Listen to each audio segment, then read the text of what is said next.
আমরা সরকারি দল হতে পারি না, এই নিয়ে আমাদের কোনো আফসোস নাই।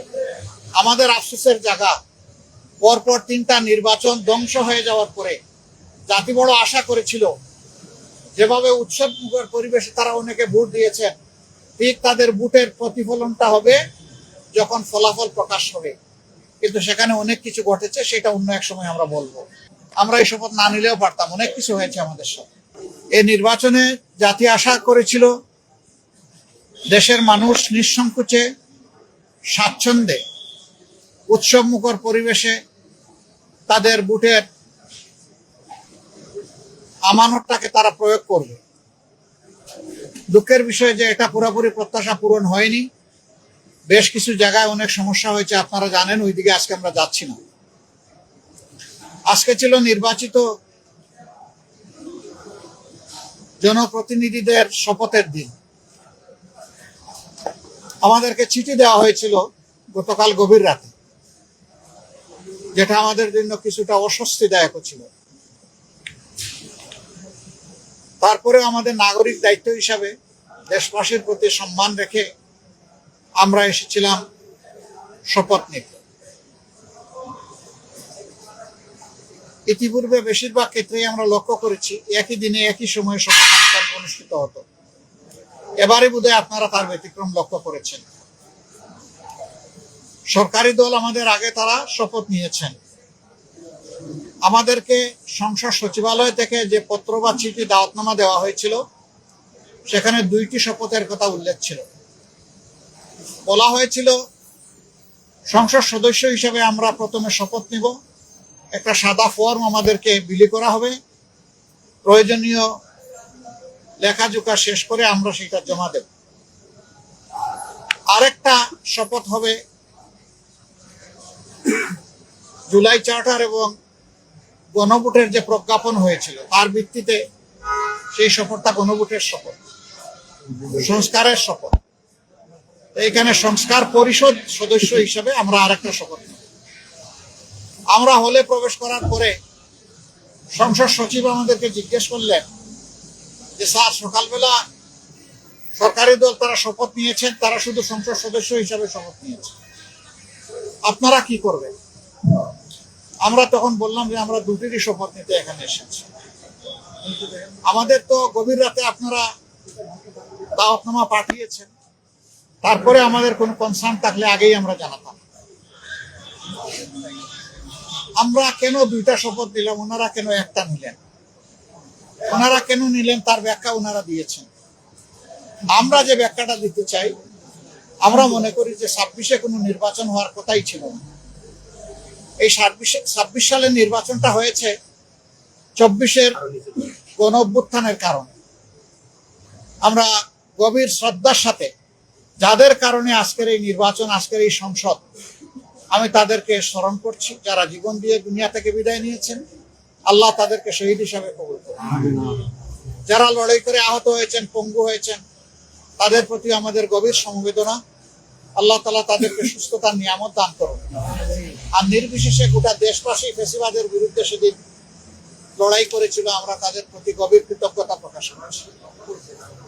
সম্মানিত সাংবাদিক বন্ধুগণ, আমরা আজকে হয়তো শপথ নিতে ভিন্ন চিন্তা করতে পারতাম, কারণ জুলাইয়ের আকাঙ্ক্ষা এবং গণভোটের রায়, এই 2টার প্রতি সম্মান দেখানো রাজনৈতিক দল হিসাবে আমাদের পবিত্র দায়িত্ব আমরা গণ্য করেছি। আমরা গণভোটের রায়কে সম্মান করেছি, জুলাইয়ের আকাঙ্ক্ষাকে সম্মান করেছি, যারা আমাদেরকে ভোট দিয়েছেন তাদেরকে সম্মান করেছি, এবং আমরা একমত হয়েছি যে এই শপথ নেওয়া আমাদের কর্তব্য।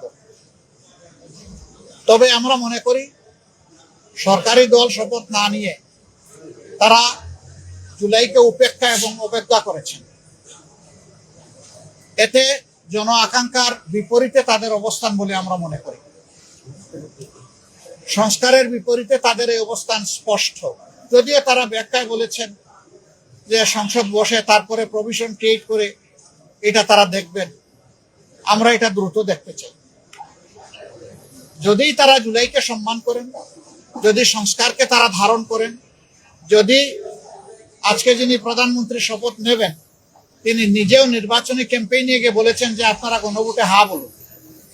যদি এর প্রতি তারা শ্রদ্ধাশীল হন, আমরা মনে করি তারা ওই শপথটাও নেবেন। কার কাছে শপথ নেবেন সে দাবি আমরা করব না। ওনাদের পছন্দ মতো অ্যাপ্রোপ্রিয়েট অথরিটির কাছে ওনারা নিতে পারেন, আমাদের কোনো অসুবিধা নেই।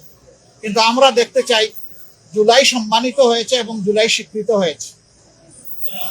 জুলাইকে অসম্মান অশ্রদ্ধা করে স্বীকৃতি না দিয়ে 26-এর এই পার্লামেন্ট নিশ্চয়ই কোনো গৌরবের আসনে বসতে পারবে না।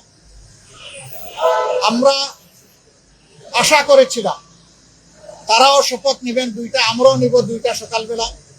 তারপরে তারা আমাদেরকে অথরিটির পক্ষ থেকে দাওয়াত করেছিলেন বিকালের অধিবেশনে, যেখানে মন্ত্রী পরিষদের শপথ হবে, সেখানে অংশগ্রহণ করার জন্য। আমরা প্রত্যেকে 3টা করে কার্ডও পেয়েছিলাম, মানসিক প্রস্তুতি আমাদের ছিল, কিন্তু আমরা এসে ধাক্কা খেয়েছি। আমরা আমাদের জুলাই শহীদদেরকে অশ্রদ্ধা করতে পারি না। আমরা সরকারি দল হতে পারি না, এই নিয়ে আমাদের কোনো আফসোস নাই।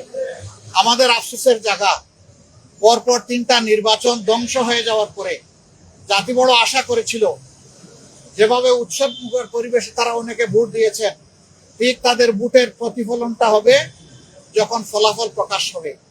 কিন্তু সেখানে অনেক কিছু ঘটেছে, সেটা অন্য এক সময় আমরা বলবো। যার কারণে জাতির এই উৎসব ফল প্রকাশের সাথে সাথে মিলিয়ে গেছে। তারপরে আমাদের পক্ষ থেকে আমরা বলতে চাই, আমরা দেশকে ভালোবাসি। দেশ এবং জনগণের ভালোর জন্য সরকারও যদি কোনো উদ্যোগ নেয়, আমাদের সমর্থন তারা পাবে না। কিন্তু যদি আমরা দেশ এবং জনগণের স্বার্থের বিপক্ষে কিছু দেখি, তাহলে আমরা জনগণের হয়ে এই জনস্বার্থ বিরোধী কাজের বিরুদ্ধে আমরা লড়াই করব, আমরা প্রতিরোধ গড়ে তুলবো ইনশাআল্লাহ। আমরা এই শপথ না নিলেও পারতাম, অনেক কিছু হয়েছে আমাদের সাথে। কিন্তু আমরা চাই ক্রমান্বয়ে গণতন্ত্র তার প্রাতিষ্ঠানিক রূপ পাক, এই রূপে ফিরে আসতেই হবে, এর কোনো বিকল্প নেই। এই জন্য আমরা শত কষ্ট থাকা সত্ত্বেও আমরা সংসদে অংশগ্রহণ করছি, এবং ইনশাল্লাহ আপনারা দোয়া করবেন আমরা যেন দেশ জাতির পক্ষে ভূমিকা রাখতে পারি। আমাদের নীতিমালার মাঝে দেশের ভিতরে আমরা চাই প্রত্যেকটি নাগরিক যেন তার নিরাপত্তা নিশ্চিত পায়, দেখতে পায়। মানুষের অর্থনৈতিক মুক্তি যেন আসে, যুবকদের বেকারত্ব যেন দূর হয়, কর্মসংস্থান যেন তৈরি হয়, এবং মর্যাদাশীল একটি দেশ হিসাবে পররাষ্ট্র নীতি যেন আমরা নিজেরটা নিজেই আমরা গড়ে তুলতে পারি। বিদেশের সকল সভ্য দেশের সাথে আমাদের আন্তরিক এবং বন্ধুত্বপূর্ণ সম্পর্ক থাকবে, পারস্পরিক শ্রদ্ধা এবং সমতার ভিত্তিতে ইনশাআল্লাহ।